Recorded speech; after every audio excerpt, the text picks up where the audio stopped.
سيدنا ونبينا وشفيعنا ومولانا مولى الثقلين جد الحسن والحسين أبي القاسم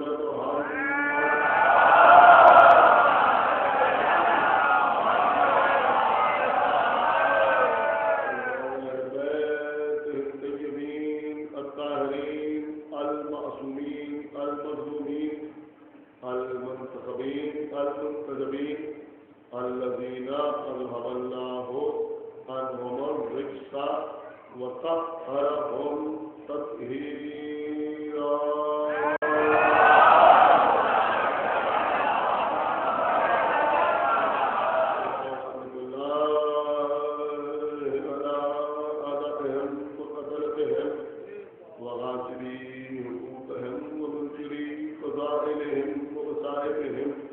وشجاعتهم وسخاوتهم وطهارتهم وولايتهم وعظمتهم وعطشهم أجمعين من الآيات يوم الدين.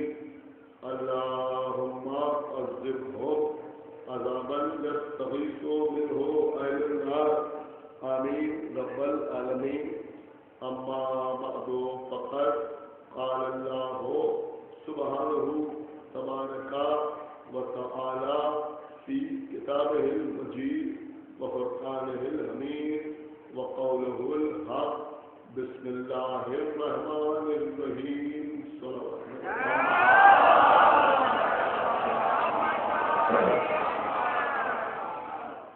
حضرات آج اس اشرا مجالس کی چھٹی مجلس منعقد ہو رہی ہے. مسلسل پہلی محرم سے جو گفتگو کی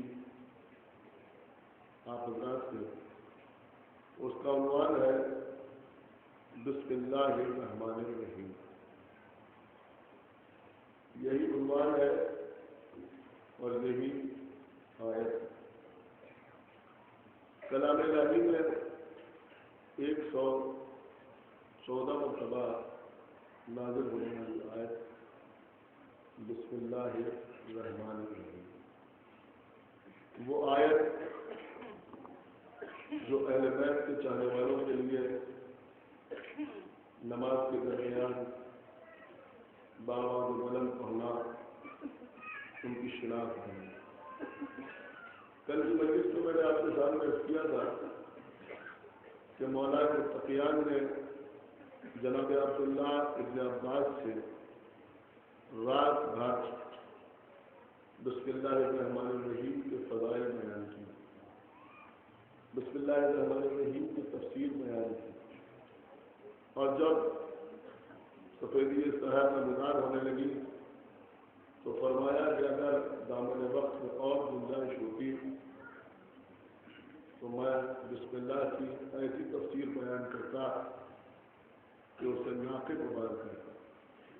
یا بعض روایات کے اعتبار سے 70 ناقوں پر بار کرتا. اور ایک روایت یہ ہے کہ اگر وقت ہوتا تو میں قیامت تک بسم اللہ الرحمن الرحیم کی تفسیر بیان کرتا اور بسم اللہ کے فضائل مکمل نہ ہوتے.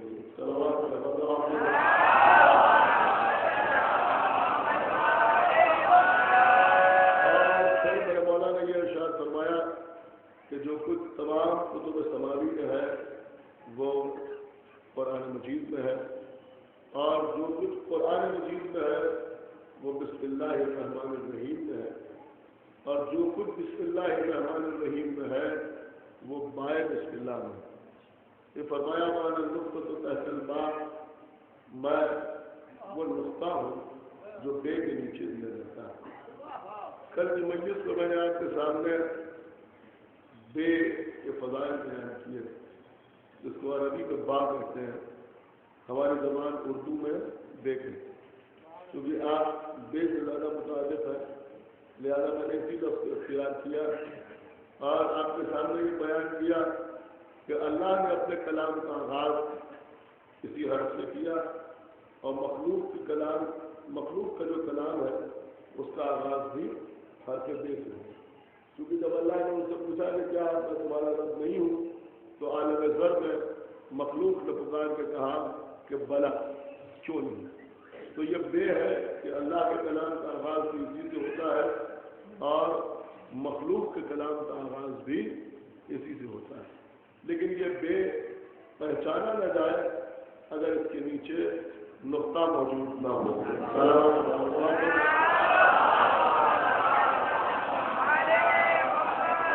اور نے فرمایا کہ میں وہ نقطہ ہوں جو بے کے نیچے دیا جاتا ہے.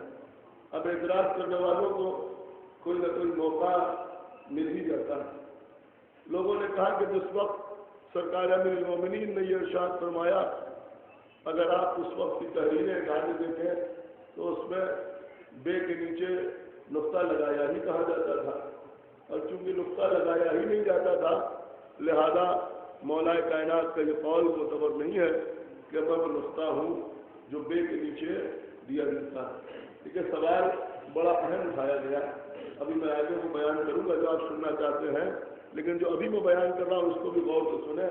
ایک اعتراض ہوا اور بڑے بڑوں نے اعتراض کیا. کچھ لوگ ایسے کہ جن کے علم کے ڈنکے بجے ہوئے ہیں انہوں نے اعتراض کیا کہ جب اس زمانے میں نقطے تھے ہی نہیں, نقطے لگائے ہی نہیں جاتے تھے تو پھر مولا علی یہ کیسے کہہ سکتے ہیں کہ وہ انا نقطہ تو تحت لگا. ٹھیک ہے. تو اس کا جواب صرف اور صرف یہ ہے کہ نقطے بنانا اور بات ہے اور نقطے لگانا اور بات ہے.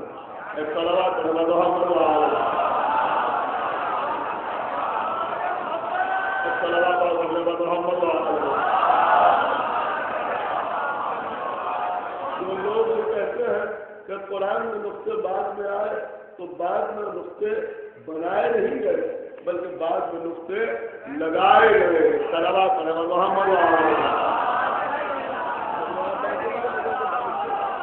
اس لیے کہ اس وقت چونکہ قرآن مکے میں نازل ہوا, مدینے میں نازل ہوا تو بالکل آغاز میں قرآن پڑھنے والے زیادہ تر وہ لوگ ہوتے تھے جن کی مادری زبان عربی ہوتی تھی. لہذا نقطہ لگایا جائے یا نقطہ نہ لگایا جائے وہ بے اور تے میں عبارت کے اعتبار سے فرق کر لیتے. بات آپ سمجھ رہے ہیں میں کیا عرض کر رہا ہوں. وہ عبارت کے اعتبار سے کہ اس میں لکھا کیا ہے وہ سمجھ لیتے تھے کہ یہ بے ہے اور یہ تے ہے اور یہ جیم ہے اور یہ ہے. اس کا مطلب یہ ہوا کہ بغیر نقطوں کے وہ اس کو پڑھ لیتے تھے. لیکن یہ بات آپ کو ماننا پڑے گی کہ نقطے لگائے تو نہیں جاتے تھے لیکن نقطوں کا وجود تھا. اس لیے کہ اگر وجود نہ ہوتا تو اگر وجود نہ ہوتا تو پھر بے اور تے میں تمیز کیسے ہوتی, پھر جیم اور ہے میں تمیز کیسے ہوتی.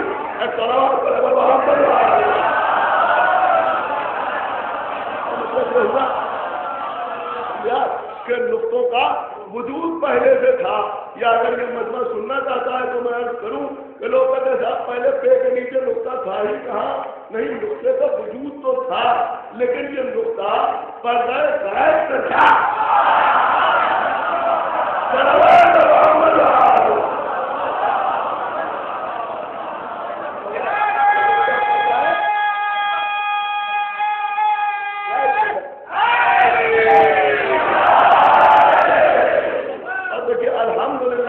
ہمیں اس بات کا فخر ہے کہ یہ دوسروں کے اجتماعات نہیں ہے بلکہ یہ مجلس حسین ہے.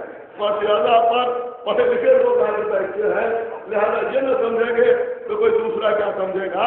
پوری توجہ آپ حضرات کی چاہتا ہوں کہ بھائی ہمارا سب سے پہلا جواب تو یہی ہے کہ تم ہم سے کہہ رہے ہو کہ یہ قرآن میں نقطے تھے ہی کہا, یہ تو بعد میں لگائے گئے. ارے بھیا خالی نقطے نہیں لگائے گئے, اعراب بھی تو بعد میں لگائے گئے. کیا سنایا اعراب بھی تو بعد میں لگائے گئے, یہ زبر بھی تو بعد میں لگایا گیا, یہ زیر بھی تو بعد میں لگایا گیا, یہ پیش بھی تو بعد میں لگایا گیا. تو کیا پہلے زبر نہیں تھا, کیا پہلے زیر نہیں تھا, کیا پہلے پیش نہیں تھا؟ اب آپ انشاءاللہ محسوس ضرور کریں گے بھائی اگر پہلے سے زبر اور زیر اور پیش کا وجود نہ ہوتا تو کیا نہیں کا متوجہ ہے. اگر پہلے سے زبر یا زیر یا پیش کا وجود نہ ہوتا اور بعد میں ان کو قرآن کے حروف پر لگایا جاتا تو یہ تحریف قرآن ہوگی.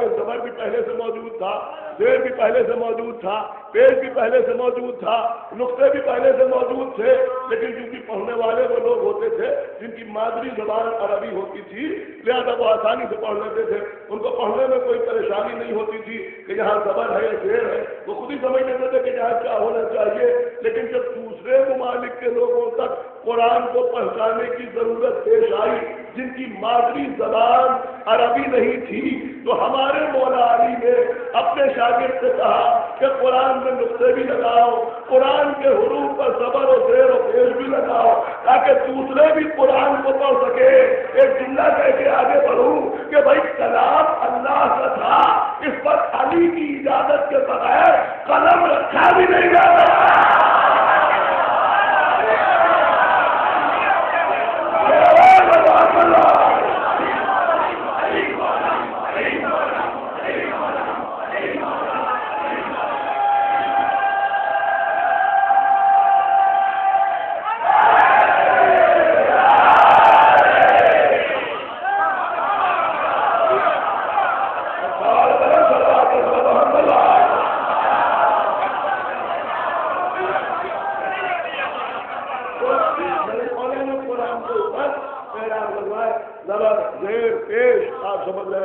یہ جس نے تاریخ قرآن پڑھوایا ہے یہ میرے مولا کا احسان ہے، اور فرمانا ہے کہ میرے مولا کا احسان ہے، ورنہ ہر آدمی قرآن ہی نہیں پڑھ سکتا تھا، اس لیے کہ یہ زبر زیر پیش کے نقطے قرآن مجید میں مولا علی نے اپنی اجازت سے لگوائے۔ بس عزیزوں میں آگے بڑھنا چاہتا ہوں تو عزیزوں نقطہ اور بے کا نقطہ، اور دوسرے کا نقطہ اور بے کا نقطہ، میرے مولا نے فرمایا وہ انا نقطہ تو تحت با، میں وہ نقطہ ہوں جو بے کے نیچے دیا جاتا ہے۔ دیکھیے عزیزوں حقیقت یہ ہے کہ کوئی حرف اس وقت تک وجود میں آ ہی نہیں سکتا جب تک سب سے پہلے نقطہ نہ بنے۔ آپ نے شاید جملے کو بغور ہی نہیں دیا، جیسے آپ نے دیا بھائی، جب تک نقطہ نہ بنے اس وقت تک کوئی حرف وجود میں آ ہی نہیں سکتا۔ یہ الف کیا ہے؟ الف کیا آپ جانتے ہیں الف کیا ہے؟ علم حروف کے جاننے والوں نے بتایا کہ الف کیا ہے۔ انہوں نے کہا کہ دو نقطوں کے درمیان چند نقطوں کا نام ہے الف۔ سمجھ آیا؟ ایک نقطہ اوپر ایک نقطہ نیچے، اس کے نیچے کچھ بیچ میں کوئی نقطے آ گئے، اس کو کہتے ہیں الف۔ اب یہ بھی نہ سمجھیے گا کہ یہ الف میرے مولا کی فضیلت بیان نہیں کرتا، حالانکہ میرا موضوع پہ ہے، لیکن اب الف کی بات آ گئی تو الف بھی سن لیجیے، اور نقطہ بھی میرا نہیں ہے، لیکن میں پوری دیانتداری کے ساتھ پڑھتا ہوں۔ خطیب اہل بیت علامہ ابن حسن صاحب نونہروی، خطیب اہل بیت علامہ ابن حسن نونہروی، دیکھیں میں نے آپ کے سامنے اسی لیے عرض کیا تھا کل کہ خدا کے لیے اردو ضرور پڑھی، اس لیے کہ اگر آپ نے اردو نہ پڑھی تو آپ کی سمجھ میں فضائل اہل بیت آسانی سے آنے والے نہیں، اور تھوڑا سا سنیے گا، کم سے کم اردو پڑھنا تو آپ کے لیے ضروری ہے تاکہ آپ شعر سنیں تو شعر سمجھ سکیں، میں جس سے نقطے سنیں تو نقطے آپ کی سمجھ میں آئے۔ عزیزو علامہ ابن حسن نونہروی نے فرمایا کہ مولا علی کو سمجھنے کے لیے، مولا علی کو سمجھنے کے لیے بڑی بڑی کتابوں کا پڑھنا ضروری نہیں ہے، اگر حرف الف سمجھ میں آ جائے، اگر حرف الف سمجھ میں آ جائے، حرف الف سمجھ میں آ جائے تو ان کی سمجھ میں آ جائے کہ علی کسے کہتے ہیں۔ ایک الف کی شان کیا ہے؟ ایک الف عربی میں، فارسی میں، اردو میں پہلا حرف الف، چونکہ یہ پہلا حرف ہے لہذا اس کا مزاج یہ ہے کہ یہ فصل برداشت نہیں کرتا۔ غور سے سماج فرمائیے کہ فصل برداشت نہیں کرتا، جو سمجھے وہ سمجھے، میں آگے بڑھ کے کروں وضاحت کر دوں کہ ان کے کہنے کا مطلب یہ ہے کہ اگر کوئی دوسرا حرف الف کے قریب آتا ہے تو الف اس کو اپنے ساتھ ملاتا نہیں، اپنے سے الگ رکھتا ہے۔ غور کیا آپ نے نہیں غور کیا؟ الف کے قریب جیم آیا، الف الگ جیم الگ، غور کر رہے ہیں یا نہیں غور کر رہے ہیں؟ الف کے قریب رے آیا، الف الگ رے الگ، الف کے قریب یہ آیا یہ الگ الف الگ، آپ نے لکھا الف الگ پہ الگ، سمجھ رہے آپ؟ باپ کے بیٹے کو کر دیا الف الگ، تو یا تو الف حرف کو اپنے سے الگ رکھتا ہے، اور اگر ملانا ضروری ہو جائے تو یہ دوسرے حرف کو اپنے قدموں میں رکھتا ہے۔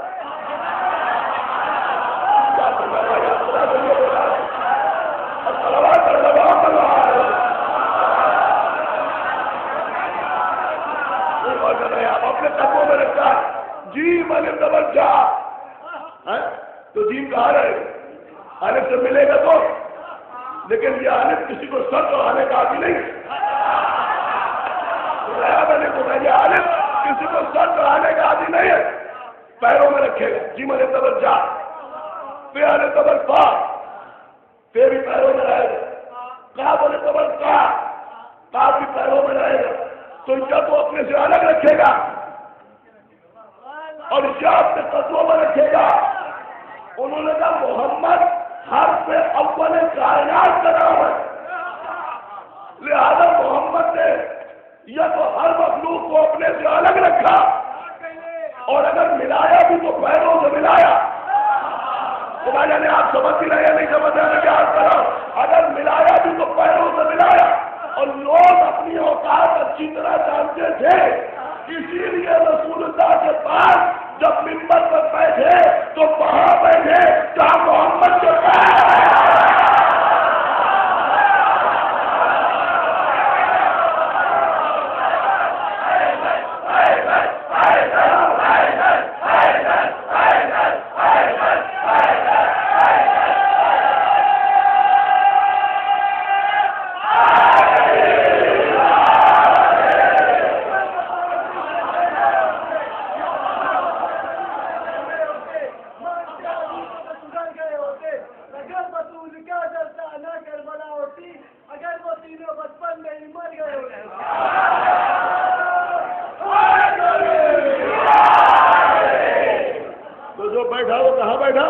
وہاں بیٹھا جہاں رسول کے قدم رہتے تھے، وہاں نہیں بیٹھے جہاں رسول خود بیٹھتے تھے۔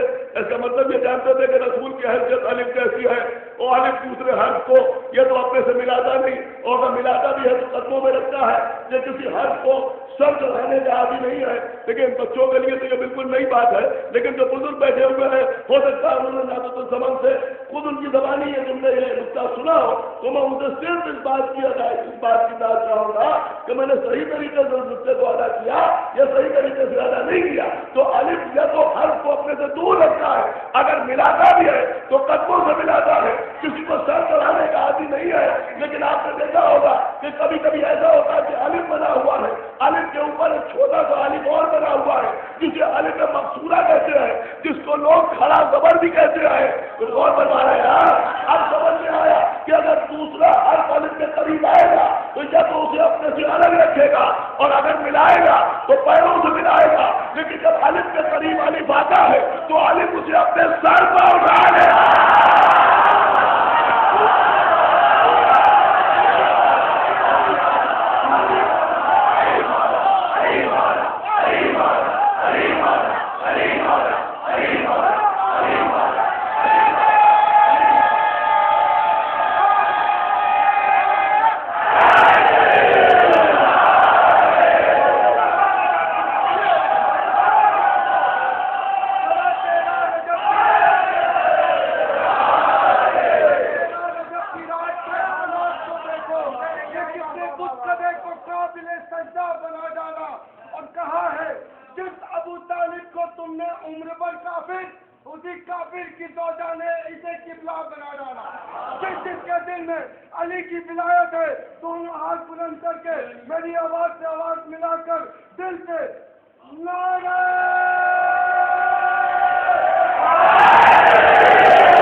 الف کے پاس آیا، نور اول کے قریب آیا، خلق اول کے قریب آیا، خلق اول کے قریب آیا، سمجھ رہا؟ تو نبی نے اپنے دونوں ہاتھوں کو اٹھایا.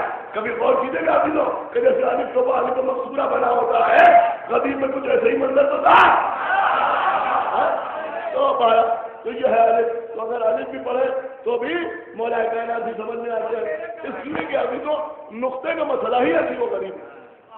ٹھیک ہے، نقطے کا معاملہ ہی عجیب و غریب ہے. ادھر آپ نے قلم کو کاغذ پر رکھا. کیا سن رہے ہیں آپ؟ کچھ اور ہی نہیں کرنا. میں کیا عرض کر رہا ہوں میں خدا کے لیے توجہ فرمائیے گا. آپ نے قلم کو کاغذ پر رکھا، بس جیسے ہی رکھا نقطہ بن گیا.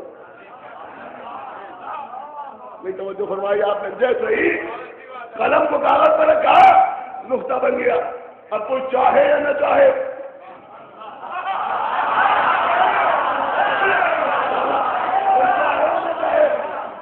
محبت میں یا مجبوری میں نقطہ بنانا ہی پڑے گا. نقطہ بنانا ہی پڑے گا. اس لیے کہ ادھر کاغذ سے قلم ملا اور ادھر نقطہ بنا. اب سمجھ میں آیا کس خوف میں نبی کو قلم و کاغذ نہیں دیا.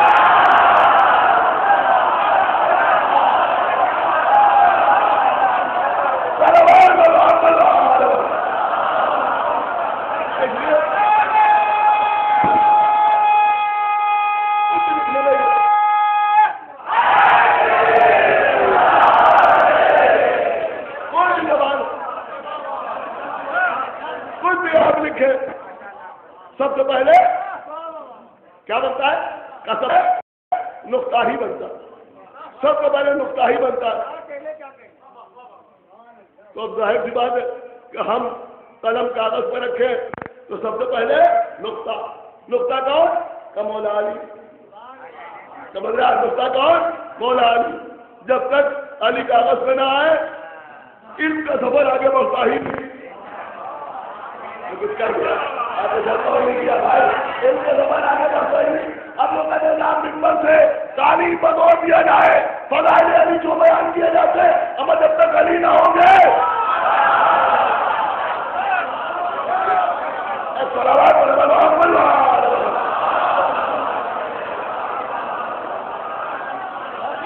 اور ابھی تو آج کے علماء سمجھے یا نہ سمجھے، لیکن سابق کے علماء اس حقیقت کو اچھی طرح سمجھتے تھے کہ تعلیم کا مرحلہ اس وقت تک مکمل نہیں ہو سکتا جب تک علی کا نام نہ لیا جائے.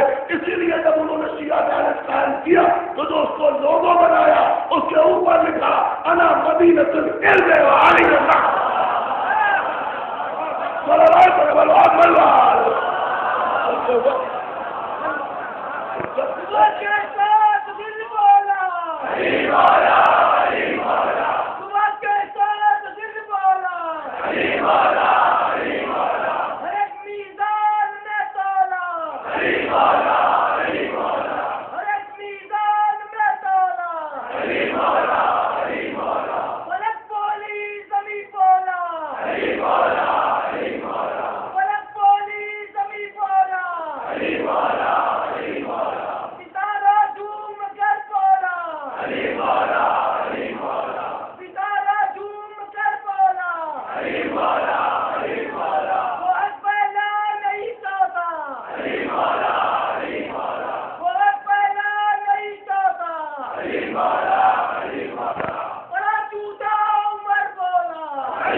علی کیا ہے؟ علی ہے نقطہ با.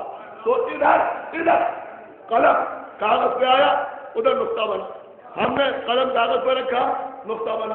کسی عالم نے قلم کاغذ پر رکھا نقطہ بنا، کسی نبی نے قلم کاغذ پر رکھا نقطہ بنا، کسی رسول نے قلم کاغذ پر رکھا نقطہ بنا۔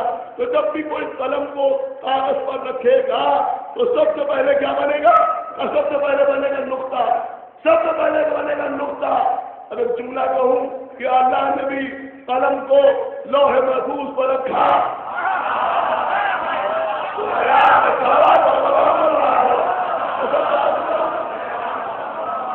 سب سے پہلے بنا نقطہ۔ اس کا مطلب یہ ہوا کہ اللہ نے بھی لوح محفوظ پر سب سے پہلے ہمارے مولا کا نام لکھا، ہمارے مولا کا نام لکھا۔ اللہ نے بھی سب سے پہلے نقطہ بنایا۔ آج تو میں اس میں اکثر شعر پڑھ دیتا ہوں، کسی کا شعر سمجھ میں آ جاتا ہے، اچھا لگتا ہے اور خاص طور سے یاد بھی ہوتا ہے، تو میں آپ کے سامنے عرض کر دیتا ہوں۔ اس پر میں نے کیوں ایک مطلب اور ایک شعر خود میرا ملاحظہ فرمائے، ہو سکتا ہے کسی لائق ہو، پوری توجہ آپ بتا کی چاہتا ہوں کہ لوح قلم، لوح قلم، لوح کیا کاغذ سے قلم جس سے اس کے اوپر لکھا جائے۔ سنیے ابھی پہلے مطلب سنیے، ایک شعر سنیے کہ لوح محفوظ پا ان ہاتھ سے پہلے نہ لکھا، اور توجہ کے ساتھ سنیے گا کہ لوح محفوظ پا ان ہاتھ سے پہلے نہ لکھا، کچھ قلم نے بھی تیرے نام سے پہلے نہ لکھا۔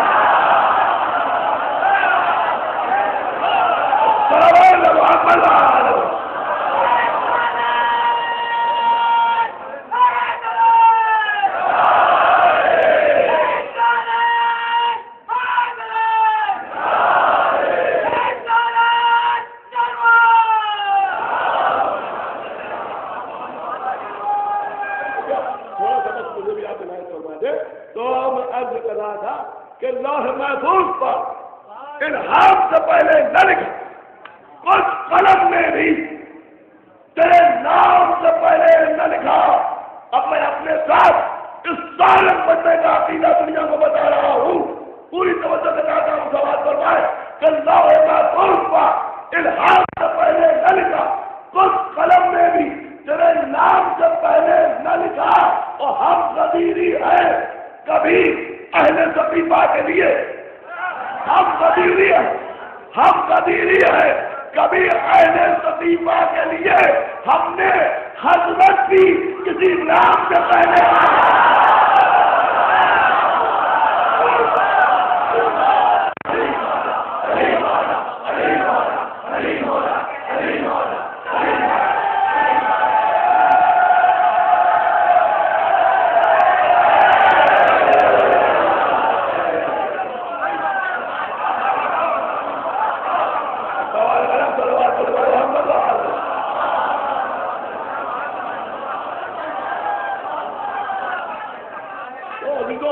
قرآن کی ابتدا ہوئی بسم اللہ الرحمن الرحیم، بسم اللہ کی ابتدا ہوئی حرف بات بے اور بے کی پہچان نقطہ۔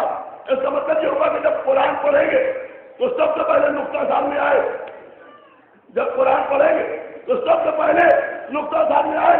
آپ کا بتاگر اللہ ماستر نے فرمایا کہ نقطہ ہے بے کا پہلے، تو نیا نقطہ ہے بے کا پہلے تو اللہ بات غور کر رہے ہیں، نہیں غور کر رہے؟ نقطہ ہے بے کا پہلے تو اللہ بات سے، ارے قرآن میں خدا سے پہلے علی کی بات،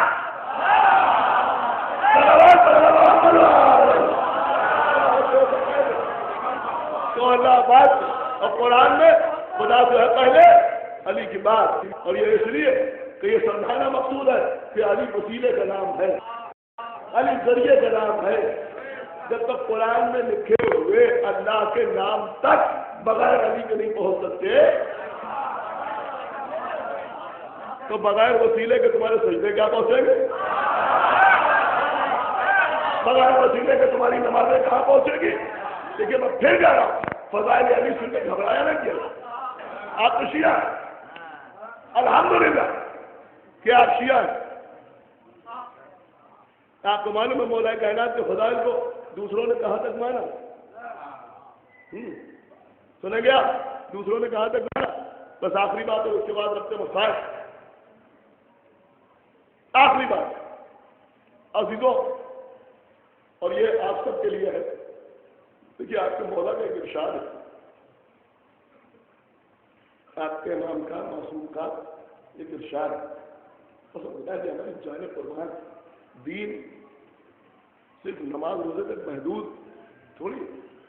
زندگی میں کوئی گوشہ ایسا نہیں ہے جس کے اوپر اسلام نے روشنی نہ ڈالی.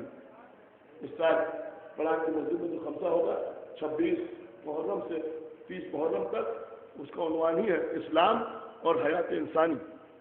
انسانی حیات کا کوئی پہلو ایسا نہیں ہے جس کے سلسلے میں تعلیمات اسلامی موجود نہ ہو. اور وہ تعلیمات اسلامی جو ہے وہ اقوال معصومین جو ہم تک آتی ہے. آپ کے امام نے ارشاد فرمایا کہ وہ شخص کبھی رسوا نہیں ہوتا. دیکھیے بچے، نوجوان، جوان، بوڑھے، ادھیڑ، سمجھ رہے ہیں، سب سنے جو میں عرض کر رہا ہوں. تو فرمایا کہ وہ انسان کبھی رسوا نہیں ہوتا جو کسی محفل میں یعنی کسی بزم میں اپنی زبان پر قابو رکھے. کیونکہ سنیے تو میں عرض کر رہا ہوں کہ کسی بزم میں اپنی زبان پر قابو رکھے. زیادہ نہ بولے، سمجھ رہے ہیں، وہ شخص کبھی رسوا نہیں ہوتا. اس کا مطلب یہ ہوا کہ جو زیادہ بولتا ہے وہ زیادہ رسوا ہوتا ہے. سمجھ رہے ہیں امام کے کہنے کا مطلب؟ فرمایا کہ وہ شخص کبھی رسوا نہیں ہوتا جو کسی بزم میں اپنی زبان پر قابو رکھے اور دسترخوان پر اپنے ہاتھ پر قابو رکھے.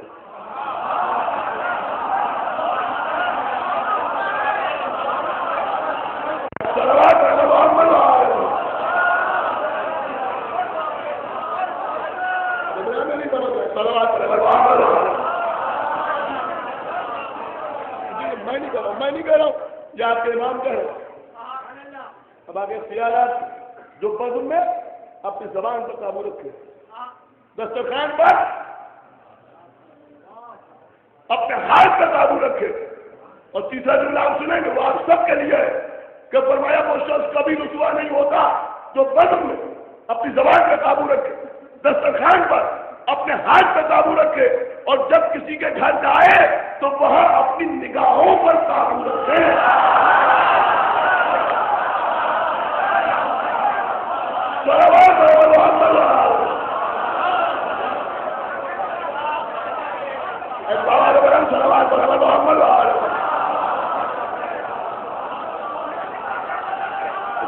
آپ نے آنے کون سے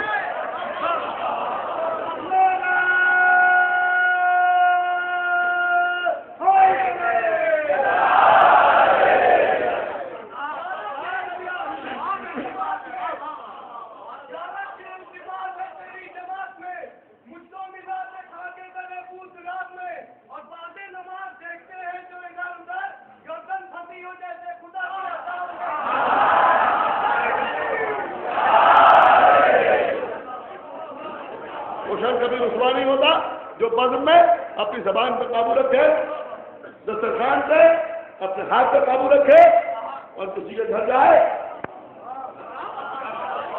تو اپنی نگاہوں اپنی آنکھوں پر قابو رکھے. کسی کے گھر جائے تو اپنی آنکھوں پر قابو رکھے. تو اگر کسی مقدس مقام پر پہنچے،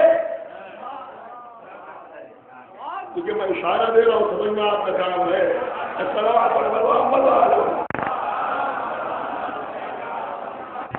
میں کچھ زیادہ کہہ نہیں سکتا اس سلسلے میں، میں کچھ زیادہ نہیں کہہ سکتا، بس آپ سمجھ لیجیے جو میں کہہ رہا ہوں. اور یہ بھی سمجھ لیجیے کہ اگر کوئی اس کی مخالفت کرتا ہے تو اسے سزا کون دیتا ہے. سنیے سمجھیے جو میں کہہ رہا ہوں کہ اگر کوئی اس کی مخالفت کرتا ہے، میرے بچے، میرے چھوٹے بھائی، میرے چھوٹے بھائیوں کے، میرے بھائیوں کے بچے بہت غور سے اس بات کو سمجھیں جو میں کر رہا ہوں پوری توجہ کے ساتھ کہ اگر مقدس مکان پہ جاؤ تو اپنی نگاہوں پر قابو رکھو. اس لیے کہ واقعہ کہ ایک شخص حرم رسول میں کھڑا ہوا تھا، مولا کائنات کی تشریف فرما تھا، یعنی مسجد نبوی میں قبر رسول کے قریب کھڑا ہوا تھا. اس نے کسی نامحرم عورت کو غور سے دیکھا. سن رہا ہے مجمع؟ اس سے کسی نامحرم عورت کو غور سے دیکھا، سرکار امیر المومنین نے اس کے رخسار پر ایک بھرپور تماچا مارا. سمجھ رہے ہیں نہیں سمجھ رہے؟ صلوات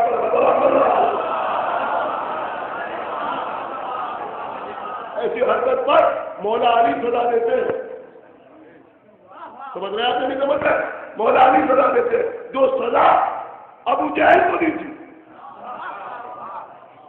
جب وہ دونوں نیچے کی کھاد لے کے آیا تھا وہ سزا اس شخص کو دی. کیوں؟ اس لیے کہ اس نے حرم نبی میں ایک نامحرم عورت پر نگاہ کی، غور سے اسے دیکھا. مولا علی نے اس کو تماچا مارا. ظاہر سی بات ہے کہ جب اللہ نے مارا، علی نے مارا، علی کا ہاتھ تو صاحب کو پڑا. سمجھ رہے ہیں؟ خلیفہ دوم کا زمانہ تھا، شکایت کرنے کے لیے آیا، وہ آ کے کہنے لگا کہ علی نے میرے رخسار کو تماچا مارا. انہوں نے کہا کیوں مارا؟ اس سے بیان کیا اس لیے مارا. کیا فرمایا؟ اس لیے مارا. لوگوں نے کہا علی نے اس کو دیکھا ایسا کرتے ہوئے اس لیے اس کے رخسار کو تماچا مارا. اب خدا کے لیے خلیفہ دوم کا فیصلہ ملانا فرمائیے کہ وہ شکایت کرنے آیا کہ قصاص کیا جائے اس لیے کہ علی نے میرے رخسار کو تماچا مارا. تو خلیفہ دوم نے جواب دیا کہ عین اللہ راج وہ ید اللہ ضربت. انہوں نے کہا بھائی عین اللہ نے دیکھا اور ید اللہ نے مارا، میں کیا کروں؟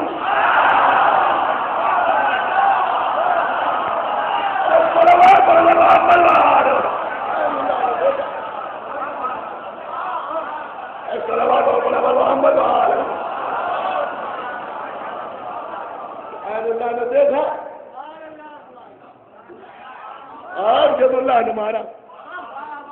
کہ میں آپ کے سامنے اس لیے کہہ رہا ہوں کہ علی کو عین اللہ تو انہوں نے تسلیم کیا، ید اللہ تو انہوں نے مانا. تو جب یہاں تک وہ آ گئے تو ہم تو علی کے جانے والے رہے.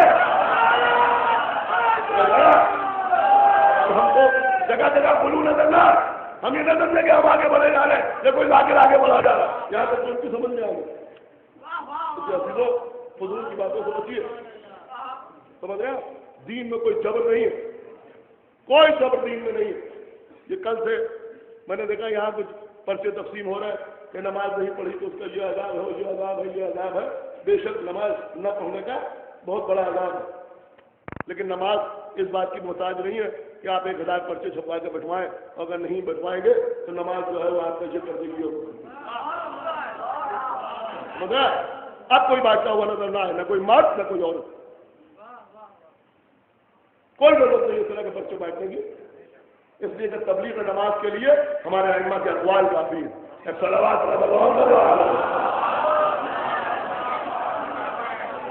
یہ سب بیکار کی چیزیں جو ہوتی ہیں اس سے بچیے. میں نے کہا یہ پرچے ہیں، اتنے پرچے بانٹیے اور اگر نہیں بانٹیے گا تو یہ ہو جائے گا اور وہ ہو جائے گا اور وہ ہو جائے گا. یہ سب نہیں، یہ سب فالتو باتیں نہیں. اور یہ جو SMS چلتے ہیں بہت اچھی بات ہے. اگر کوئی اچھی بات آپ کسی کو SMS کر رہے ہیں، لیکن اس سلسلے میں بھی احتیاط سے کام لیجیے. ایک SMS آ گیا، اس کے اوپر لکھا ہوا ہے کہ امام جعفر صادق علیہ السلام نے یہ فرمایا، آپ نے اسے فارورڈ کر دیا ادھر ادھر. اگر معصوم کی طرف غلط چیز کی نسبت دے دی تو یہ گناہ ہے. اور اگر رمضان میں کہیں یہ کام کر لیا تو روزہ باطل ہو جاتا ہے. سمجھ رہے ہیں آپ؟ روزہ باطل ہو جاتا ہے اگر معصوم کی طرف غلط بات کی نسبت دی. تو پہلے اس کی تحقیق کر لیجیے کسی پڑھے لکھے آدمی سے کہ یہ فرمایا بھی ہے امام جعفر صادق نے یا نہیں فرمایا. یہ کہا بھی ہے امام محمد باقر علیہ السلام نے یا نہیں کہا. کوئی سازشن کو ایسا نہیں کر رہا ہے.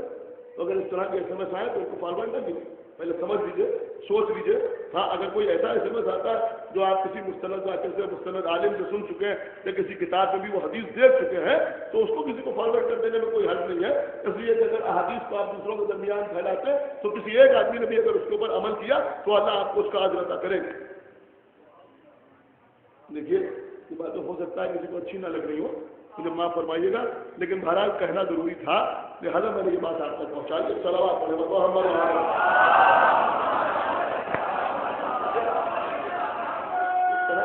کوئی حقیقت نہیں ہے. ہمارے معصومین بھی ایسے نہیں ہے کہ اگر ان کا موجودہ ہم چھاپ کے نہیں بانٹیں گے تو وہ ہمیں سزا دینے لگیں گے. اور اگر یہ پرچہ چھاپ کے بانٹ دیں گے تو ہم کو 51 کلو سونا مل جائے گا. اب غور فرما رہے ہیں جی، وہ غریب معاملہ ہو رہا ہے. لوگ شوبھن سرکار میں لگ رہے ہیں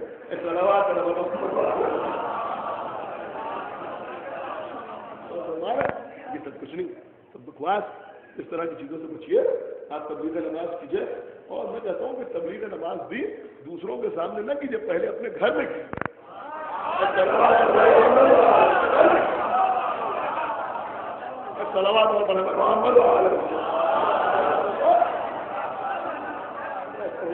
خود نماز پڑھیے، اپنے گھر والوں کو نماز پڑھوائیے، اور جب آپ کے گھر میں سب نماز پڑھنے لگے تو پڑوسیوں کو نماز پڑھوائیے، پھر محلے میں لوگوں کو نماز پڑھوائیے. تو آہستہ آہستہ آگے بڑھیے بھائی.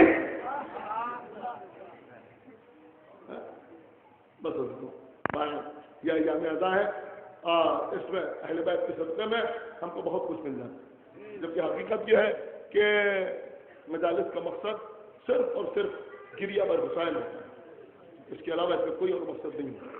جیسے مقصد نماز اللہ کی قربت حاصل کرنا، قربتم اللہ، اللہ کی قربت حاصل کرنے کے لیے ہم نماز پڑھتے ہیں. لیکن جب ہم نماز پڑھتے ہیں اور مثلا ہم فجر کی نماز پڑھنے کے عادی ہو گئے اور صبح سو کے جلدی اٹھ جاتے ہیں، تو نماز پڑھنے کے بعد ہم مثلا مارننگ واک پہ چلے جاتے ہیں، کچھ ایکسرسائز کر لیتے ہیں تو ہماری صحت اچھی ہو جاتی ہے، بیماریاں ہم سے دور ہو جاتی ہیں، بہت سے کام ہمارے بن جاتے ہیں صبح جلدی اٹھنے سے، برکتیں نازل ہوتی ہیں صبح جلدی اٹھنے سے. لیکن آپ جو نماز پڑھتے ہیں وہ نماز اس لیے نہیں پڑھتے کہ ہماری صحت اچھی ہو جاتی ہے، نماز اس لیے نہیں پڑھتے کہ صبح کی نماز پڑھ لیں گے تو بہت سے کام انجام دے دیے جائیں گے. اس لیے کہ اگر اس نیت سے نماز پڑھیں تو نماز نہ کہلائے. یہ الگ بات ہے، تو اس نماز سے یہ سارے فائدے حاصل ہو جاتے ہیں. ایسے ہی مجلس اعزاز سے بہت سے فائدے حاصل ہو جاتے ہیں، لیکن مقصد مجلس جو ہے وہ گریہ بر حسین ہے. جو آج چھٹی محرم ہے،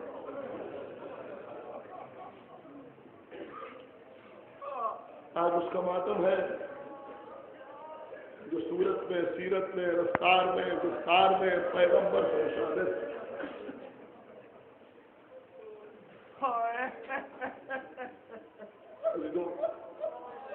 شہزادہ علی اکبر امام حسین کے سامنے آتے تھے تو میرے آقا کو اپنے نانا یاد آ گئے. ہمارے بھائی، ہمارے دوست خطیب انقلاب مولانا عباس ارشاد نقوی صاحب نے بڑا خوبصورت دو مصرے تھے. ہم ان کو ایک سفر پہ جا رہے تھے تو راستے ہی انہوں نے نظم کیے تھے، بڑا خوبصورت دو مصرے ہیں. وہ فرماتے ہیں کہ شبیہ بن کے پیغمبر سلام کرتے ہیں، شبیہ بن کے پیغمبر سلام کرتے ہیں، حسین کو علی اکبر سلام کرتے ہیں.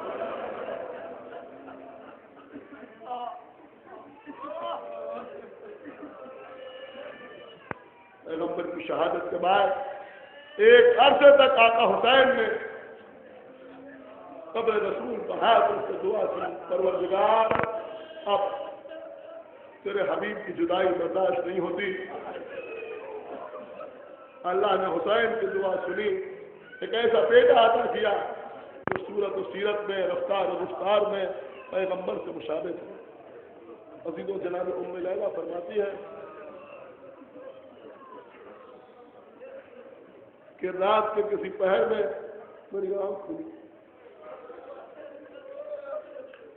صاحبان ولایت بیٹھے ہوئے ہیں تو کہتے ہیں رات کے کسی پہر میں میری آنکھ کھلی، میں نے دیکھا کہ ایک سایہ میرے لال علی اکبر کے گہوارے پر جھکا ہوا.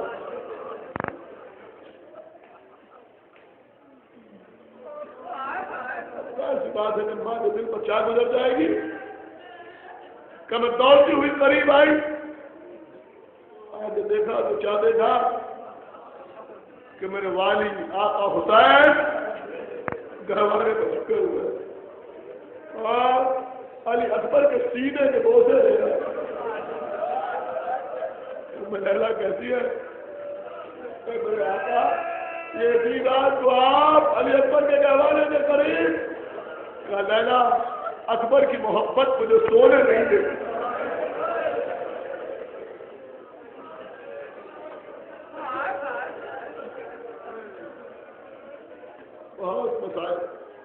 شہزادہ علی اکبر کے بہت مسائل جو سنے گیا شب عاشور کی شب شہزادہ علی اکبر اپنے خیمے کے سامنے کھڑے ہوئے سرکار قمر بنی ہاشم قریب ہے میرے لال اکبر ذرا میرے ساتھ چلو علی اکبر کے ساتھ چلے ایک ایسے خیمے میں پہنچے جہاں کوئی موجود نہیں تھا علی اکبر بولے کہ حضرت عباس خیمے کے اندر آئے ایک کرسی رکھی ہوئی تھی کہ میرے لال کچھ دیر کے لیے اس کرسی پہ بیٹھ جاؤ کہا چچا آپ کھڑے رہے تو بیٹھ جاؤں ایسا کیسے ممکن ہے کہا نہیں میرے لال میں حکم دے رہا ہوں بیٹھ جاؤں میں تمہارے چچا ہوں میں حکم دے رہا ہوں بیٹھ جاؤ میرے لال شہزادہ علی اکبر جیسے ہی کرسی پہ بیٹھے ہمارے وقت کے آقا عباس فوراً فرش خاک پر دو دارو ہو گئے اور اپنے دونوں ہاتھ علی اکبر کے گھٹنوں پر رکھ دیے کہ میرے لال تم کو میرے آقا کی قسم اٹھنا نہیں ہوتی اچھا یہ آپ کیا کریں کوئی بات کہنا چاہتے کہ نہیں میرے لال اس وقت مجھے کچھ نہیں کہنا کچھ دیر ایسے ہی بیٹھے رہو یہ آخری رات ہے چیر مار کے تمہارا چہرہ دیکھ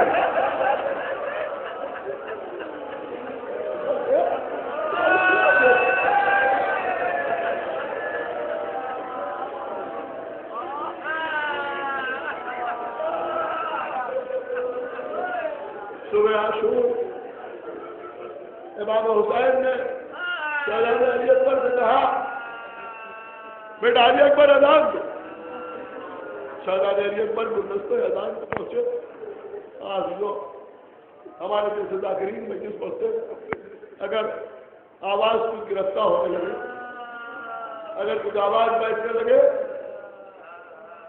تو کوئی نہ کوئی پانی پیش کر دیتا ہے پانی پی لیجیے کیا سنایا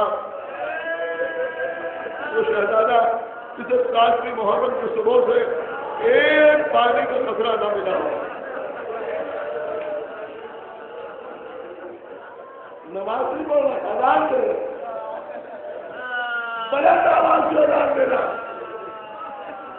شہزادہ علی اکبر نے اپنی پوری قوت کو سمیٹا آواز دی اللہ اکبر ابھی جو ام لیلہ بی بی جناب زینب ام فروہ ام ربا سکینہ رقیہ یہ ساری بیویاں خیموں میں موجود منظر ملاحظہ فرمائے جناب زینب نے جناب فضہ کو بلایا فضہ اور آپ چلی جائیں اور جا کر میرے بھیا حسین سے کہتے کہ وہ علی اکبر سے کہیں کہ اتنی بلند آواز میں اذان دے کہ ہم بھی علی اکبر کی اذان سن لیں آخری مطلب اذان دے رہے نا جناب فضہ نے آگے کہا جناب حسین علی اکبر کے پاس آئے کہ علی اکبر ذرا بلند آواز سے اذان دو میری بہنیں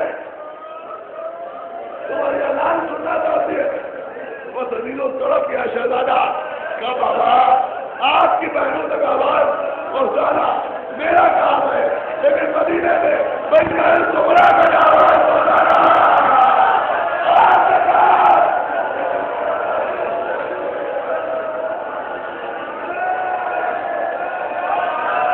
اشارہ کیا میرے مولا نے عوام نے آواز کو سمرا تک پہنچایا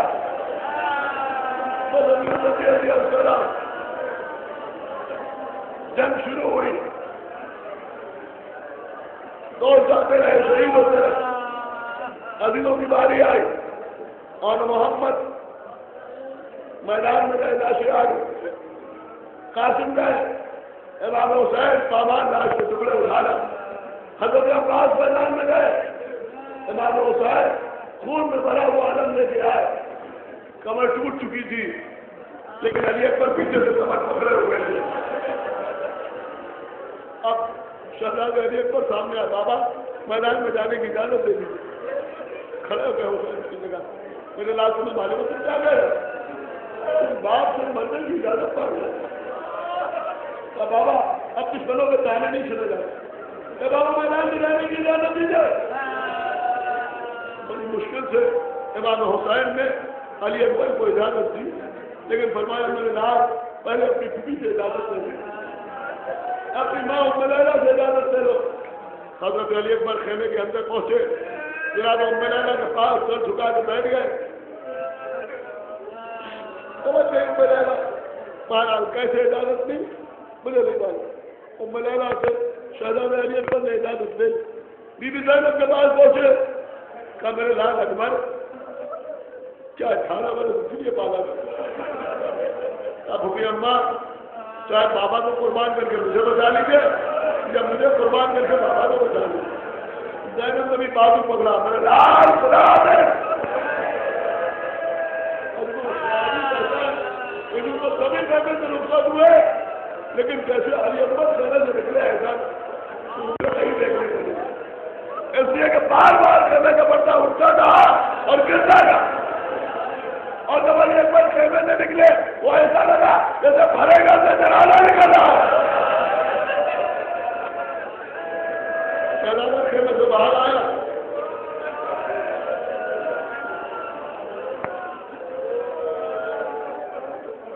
آنے کے بعد امام حسین سے کہا بابا میری جنگ ملاحظہ فرمائیے گا. امام حسین ایک بلندی پر کھڑے ہو گئے. علی اکبر میدان میں آئے، تلوار بھی ڈالی، جنگ کرنا شروع کی. 900 کو واصل جہنم کیا، یہاں تک کہ ایک نامی گرامی پہلوان علی اکبر کے مقابلے پہ آیا. امام حسین خیمے کے دروازے پہ آئے، آواز دی ام لیلہ میرے نبی نے فرمایا ہے کہ بیٹے کے حق میں ماں کی دعا جلد قبول ہوتی ہے. ام لیلہ علی اکبر کی واپسی کی دعا کرو.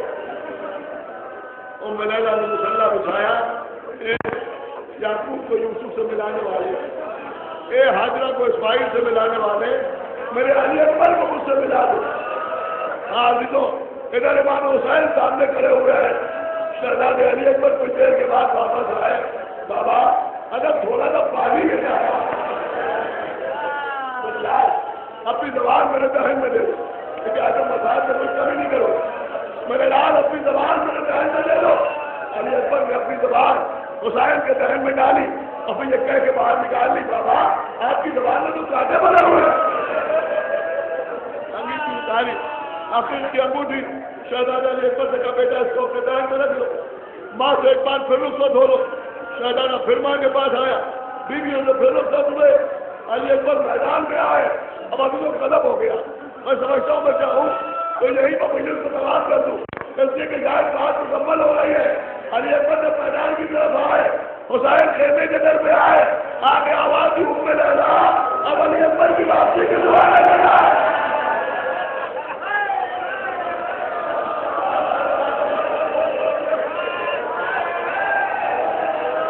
علی اکبر میدان میں آئے،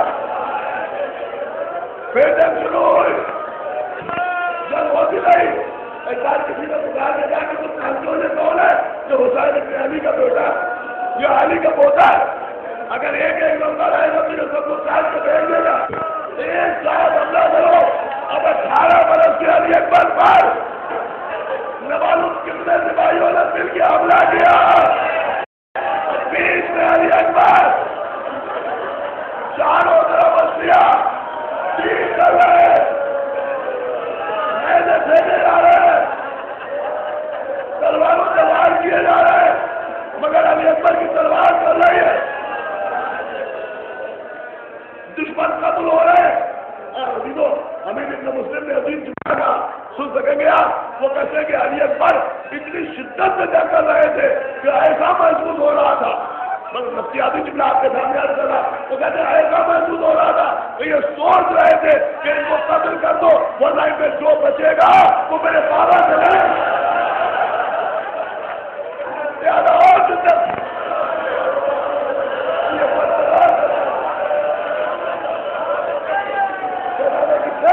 جاری چل رہی. خدا میری ماں کو میری بہنوں کو سلامت رکھے، ان کے بچوں کو سلامت رکھے، ان بزرگوں کے ضائع ان کی اولادوں کو برقرار رہے. یہ نوجوان پڑھے بھلے بھولے آباد رہے.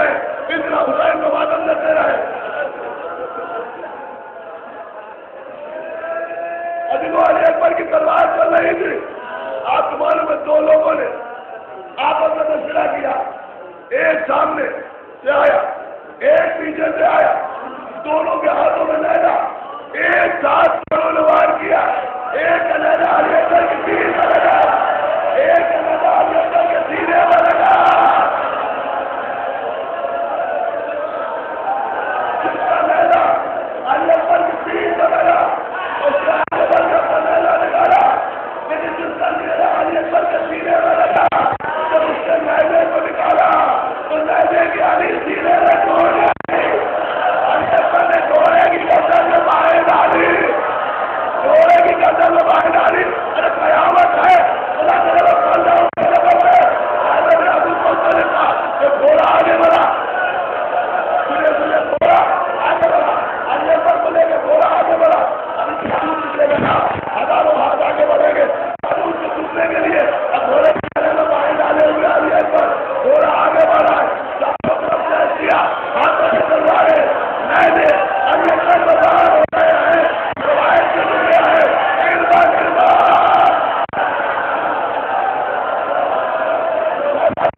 ٹکڑے ہو گیا، پلنگی سے کھڑے،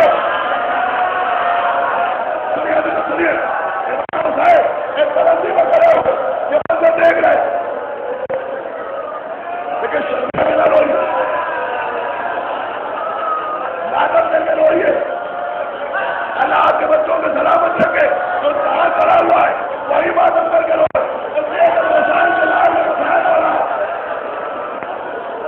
ابھی تو آج کے علاوہ میں کبھی شہزادہ علی اکبر کی مکمل شہادت اس طرح سے نہیں ہوتا، اب آدھی بڑا مجھے پالے میں نیچے پوری توجہ کے ساتھ سماعت فرمائیے، آدھی لوگ علی اکبر ٹکڑے ٹکڑے ہو گئے، بلا حسین ایک پلنگی کو کھڑے ہوئے، 15 من نے بلایا فرمائیے، حسین پلنگی پر کھڑے علی اکبر کو دیکھ رہے، ام لیلا خیمے کے دروازے پر کھڑی ہوئی حسین کا چہرہ دیکھ رہی ہے، یعنی حسین کے چہرے کے آئینے میں ام لیلا علی اکبر کی جنگ دیکھ رہی ہے، اسی خیمے میں مسلح پر بی بی زینب بیٹھی ہوئی دعا کے لیے آواز آئے ہوئے ہیں، پیچھے 4 برس کی سکینہ ہر دعا پر آمین ثم آمین آمین یا رب العالمین، منظر آپ کی سمجھ میں آیا، اب تو خالی گھوڑے سے علی اکبر نہیں گرے، میدان میں گھوڑے سے اکبر گرے، بلندی میں حسین گرے، چلے خیمہ میں ام لیلا گری، مسلح پر زینب گری، اور جہاد پر سکینہ، اور جہاد پر سکینہ گری،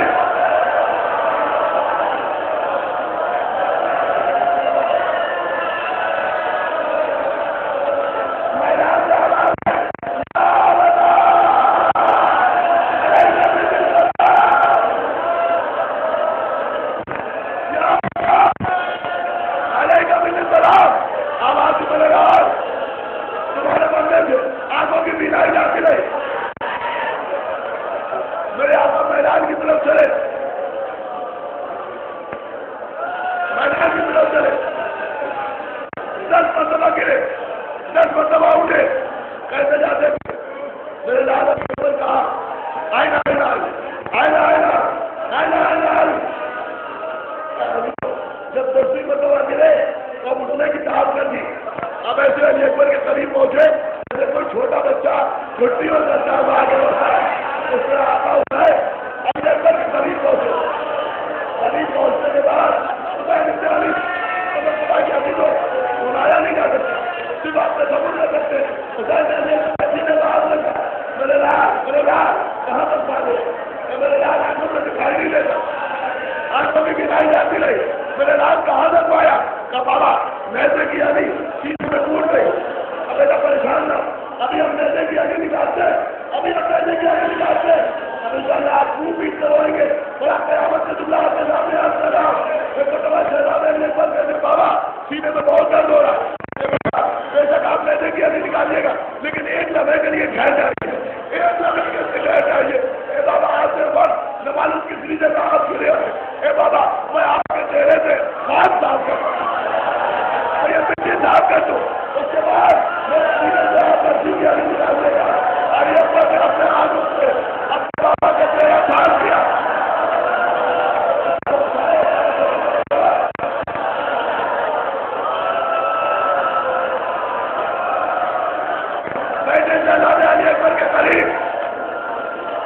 اکبر کے قریب بیٹھے، ہاتھ سینے کے اوپر رکھا، میں نے وہ کیا، چٹکی سے نیزے کی آدھی کو پکڑا، بسم اللہ و باللہ و فی سبیل اللہ کے نیزے کی آدھی کو نکالا، علی اکبر کا کلیجہ باہر آ گیا، حسین کے سامنے 18 برس کا علی اکبر نے سب توڑ دیا، حسین نے ناصر کو اٹھایا، بس 2 منٹ کے بعد حسین نے ناصر کو اٹھایا،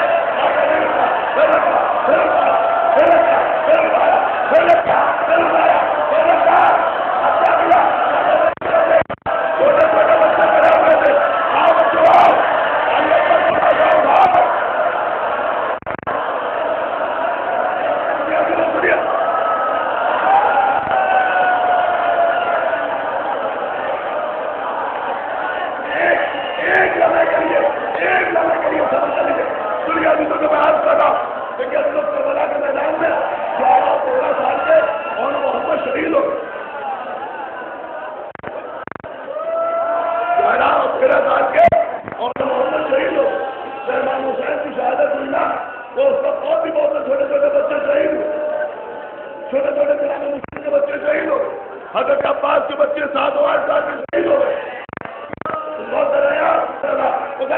محدود ہو رہا تھا، یہ سوچ رہے تھے کہ ان کو قتل کر دو ورنہ ان میں جو بچے گا وہ میرے بابا سے رہے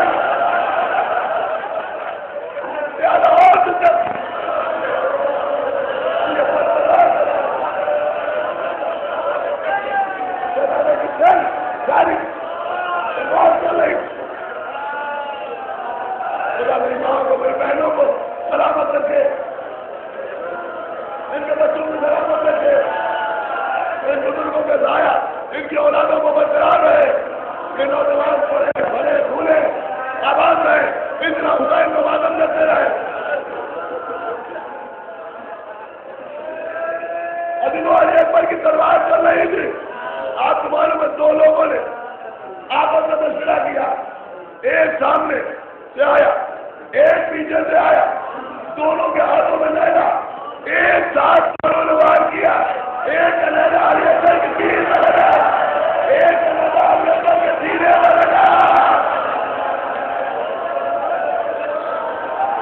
جس کا لینا علی اکبر کی پیٹھ میں لگا اس کا علی اکبر کا اپنا لینا نکالا، لیکن جس کا لینا علی اکبر کے سینے میں لگا تو اس نے لینے کو نکالا تو لینے کی علی سینے میں ڈول گئی، علی اکبر نے گھوڑے کی گردن میں باہیں ڈالی، گھوڑے کی گردن میں باہیں ڈالی، ارے قیامت ہے، خدا کرے گا بندہ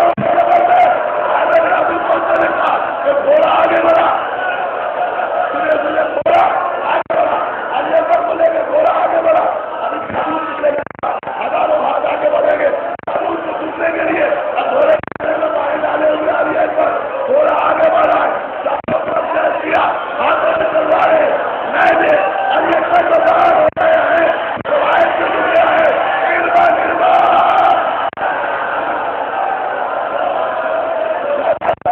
ٹکڑا ہو گیا، سے کھڑے سنیے سنیے ایک پرندی میں کھڑے ہوئے یہ منظر دیکھ رہے لیکن شرما کے نہ روئیے، ماتم کر کے روئیے، اللہ آپ کے بچوں کو سلامت رکھے، جو جہاں کھڑا ہوا ہے وہی ماتم کر کے روئے، اور ایک دوسرے کے لائن میں بتایا ہو رہا آپ کے علاوہ میں کبھی شہزاد علی اکبر کی مکمل شہادت اس طرح نہیں ہوتا، اور آدھی بتا مجھے پالے لے لیجیے، پوری توجہ کے ساتھ سماعت فرمائیے، علی اکبر ٹکڑے ٹکڑے ہو گئے، ادھر حسین ایک پلنگی پر کھڑے ہوئے، اپنا من میں بلانا فرمائیے، حسین پلنگی پر کھڑے علی اکبر کو دیکھ رہے ہیں، ام لیلا خیمے کے دروازے پر کھڑی ہوئی حسین کے چہرہ دیکھ رہی ہے، یعنی حسین کے چہرے کے آگے میں ام لیلا علی اکبر کی جنگ دیکھ رہی ہے، اسی خیمے میں مسلح پر بی بی زینب بیٹھی ہوئی، دعا کے لیے ہاتھ اٹھائے ہوئے ہیں، پیچھے 4 طرف کی سکینہ ہر دعا پر آمین ثم آمین آمین یا رب العالمین۔ منظر آپ کی سمجھ میں آیا، حضرت خالی گھوڑے سے علی اکبر نہیں گرے، میدان میں گھوڑے سے اکبر گرے، بلندی میں حسین گرے،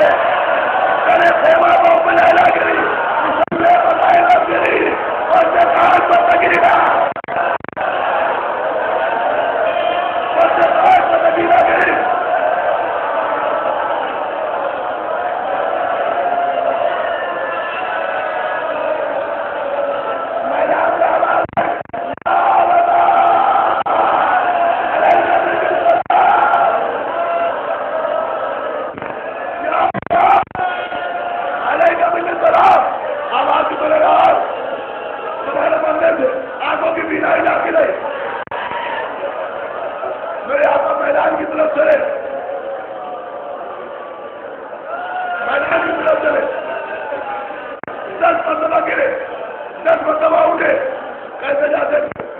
میرے لال کے اوپر کہا آئینہ آئینہ آئینہ آئینہ آئینہ آئینہ۔ جب 10ویں مرتبہ گرے تو اب اٹھنے کی طاقت نہ تھی۔ اب ایسے علی اکبر کے قریب پہنچے جیسے کوئی چھوٹا بچہ چھٹیوں سے آگے ہوتا ہے، اس طرح آتا ہوا ہے علی اکبر کے قریب پہنچے۔ قریب پہنچنے کے بعد سنایا نہیں جا سکتا، صرف آپ سے قبول کر سکتے ہیں۔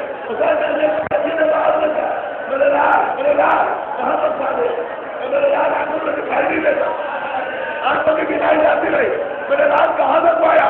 کہا بابا میدے کی علی سینے میں ٹوٹ گئی، اب بیٹا پریشان نہ، ابھی ہم میدے کی علی نکالتے ہیں، ابھی ہم میدے کی علی نکالتے ہیں، اب انشاءاللہ آپ خوب پیٹ کروائیں گے اور آپ قیامت کے دن آپ کے سامنے حاضر لگاؤ۔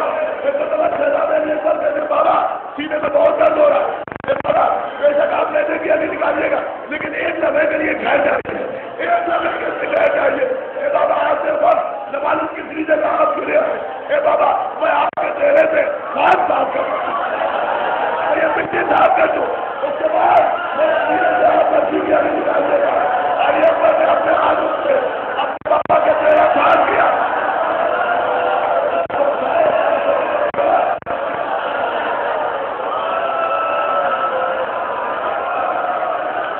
بیٹھے شہزادے علی اکبر کے قریب، علی اکبر کے قریب بیٹھے، ہاتھ سینے کے اوپر رکھا، میں جب شروع کیا چٹکی سے میدے کی علی کو پکڑا، بسم اللہ و باللہ و فی سبیل اللہ کہہ کے میدے کی علی کو نکالا، علی اکبر کا کلیجہ باہر آ گیا۔ حسین کے سامنے 18 برس کا علی اکبر نے سب توڑ دیا، حسین نے لاشیں کو اٹھایا، بس 2 منٹ کے بعد حسین نے لاشیں کو اٹھایا،